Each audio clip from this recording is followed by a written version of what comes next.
रामायण की अमृत धारा में आप सबका स्वागत है। सभी सुनने वाले सज्जनों को जय सिया राम जी। रामायण के पिछले भाग में आपने वहां तक सुना था जब भरत जी प्रातः स्नान करके प्रभु श्री रामचंद्र जी को सिर निवाकर बैठे ही थे कि ऋषि वशिष्ठ जी ने उनको बुलवा भेजा। अब इसके आगे से अयोध्या कांड भाग 40। सियापति रामचंद्र जी की जय, पवन सुत हनुमान जी की जय, उमापति महादेव जी की जय। जय जय सीताराम जी। दोहा। गुरुपद कमल प्रणाम करी, बैठे आयुष पाई। विप्र महाजन सचिव सब, जुरे सभासद आई। सियापति रामचंद्र जी की जय, जुरे सभासद आई। सियापति रामचंद्र जी की जय। भरत जी गुरु के चरण कमलों में प्रणाम करके आज्ञा पाकर बैठ गए। उसी समय ब्राह्मण महाजन मंत्री आदि सभी सभासद आकर जुट गए। श्रेष्ठ मुनि वशिष्ठ जी समयोचित वचन बोले। हे सभासदों, हे सुजान भरत, सुनो। सूर्य कुल के सूर्य महाराज श्री रामचंद्र धर्म धुरंधर और स्वतंत्र भगवान हैं।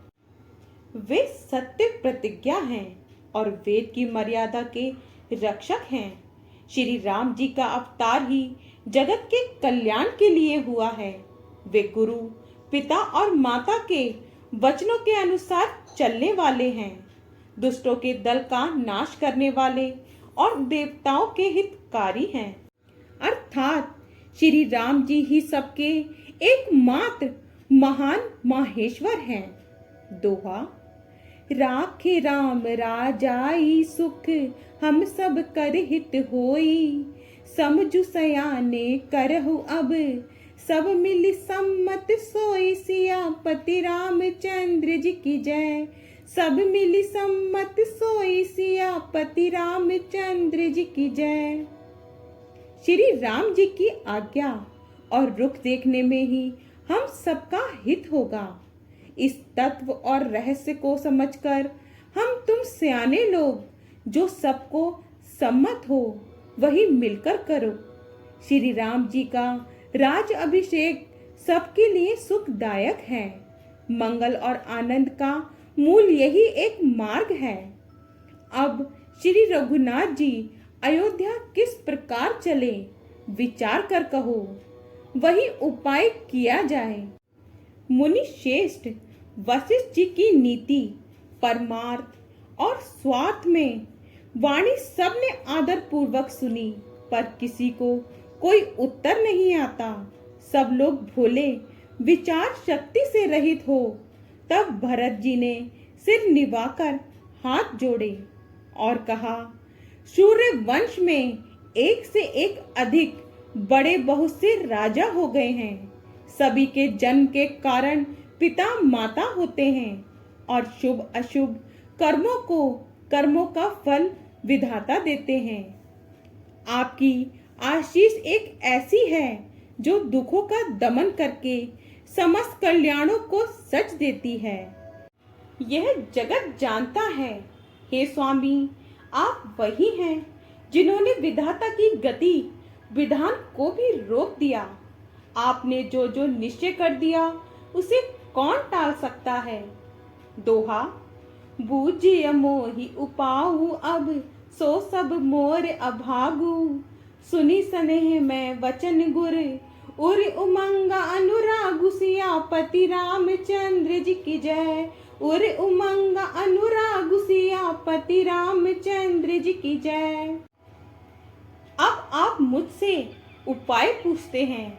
ये सब मेरा अभाग्य है। भरत जी के प्रेम में वचनों को सुनकर गुरु जी के हृदय में प्रेम उमड़ आया। वे बोले, हे तात, बात सत्य है, पर है राम जी की कृपा से ही। राम विमुख को तो स्वप्न में भी सिद्धि नहीं मिलती। हे तात, मैं एक बात कहने में सकुचाता हूँ। बुद्धिमान लोग सर्वस्व जाता देखकर आधे की रक्षा के लिए आधा छोड़ दिया करते हैं। तुम दोनों भाई भरत शत्रुघ्न वन को जाओ और लक्ष्मण सीता और श्री रामचंद्र जी को लौटा दिया जाए। ये सुंदर वचन सुनकर दोनों भाई हर्षित हो गए। उनके सारे अंग परमानंद से परिपूर्ण हो गए। उनके मन प्रसन्न हो गए। शरीर में तेज सुशोभित हो गया, मानो राजा दशरथ जी जी उठे हों और श्री रामचंद्र जी राजा हो गए हों। अन्य लोगों को तो इसमें लाभ अधिक और हानि कम प्रतीत हुई, परंतु रानियों को दुख सुख समान ही थे। राम लक्ष्मण वन में रहें या भरत शत्रुघ्न, दोनों पुत्रों का वियोग तो रहेगा ही। ये समझकर वे सब रोने लगी। भरत जी कहने लगी, मुनि ने जो कहा वह करने से जगत भर के जीवों को उनकी इच्छित वस्तु देने का फल होगा। 14 वर्ष की कोई अवधि नहीं, मैं जन्म भर वन में वास करूंगा। मेरे लिए इससे बढ़कर और कोई सुख नहीं है। दोहा। अंतर्जामी राम सिए तुम सर्वज्ञ सुजाने, जो फुर कहू तनाथ निज, कीजिए वचन परवान सियापति रामचंद्र जी की जय। कीजिए वचन परवान सियापति रामचंद्र जी की जय। श्री रामचंद्र जी और सीता जी हृदय की जानने वाले हैं और आप सर्वज्ञ तथा सुजान हैं।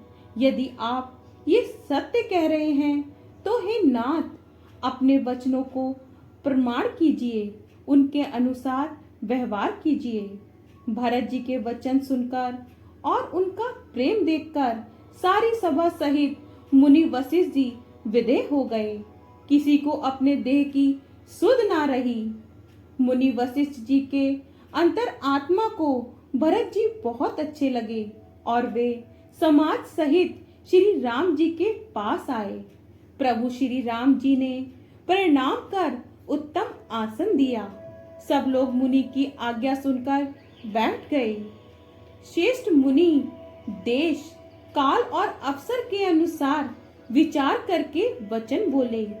हे सर्वज्ञ, हे सुजान, हे धर्म, नीति, गुण और ज्ञान के भंडार, राम सुनिए। दोहा। सबके उर अंतर बसहु, जानहु भाव कुभाव, पुरजन जननी भरत हिते, होई सो कहिया उपाउ सियापति रामचंद्र जी की जय। होई सो कहिया उपाउ सियापति रामचंद्र जी की जय। आप सबके हृदय के भीतर बसते हैं और सबके भले बुरे भावों को जानते हैं। जिसमें पूर्ववासियों का, माताओं का और भरत का हित हो, वही उपाय बतलाइए। मुनि के वचन सुनकर श्री रघुनाथ जी कहने लगे, हे नाथ, उपाय तो आप ही के हाथ है। आगे का भाग कल। जय सिया राम जी। अगर आपको पसंद आए तो लाइक, शेयर, कमेंट्स कीजिए और हमारे चैनल को सब्सक्राइब कीजिए। जय सिया राम जी।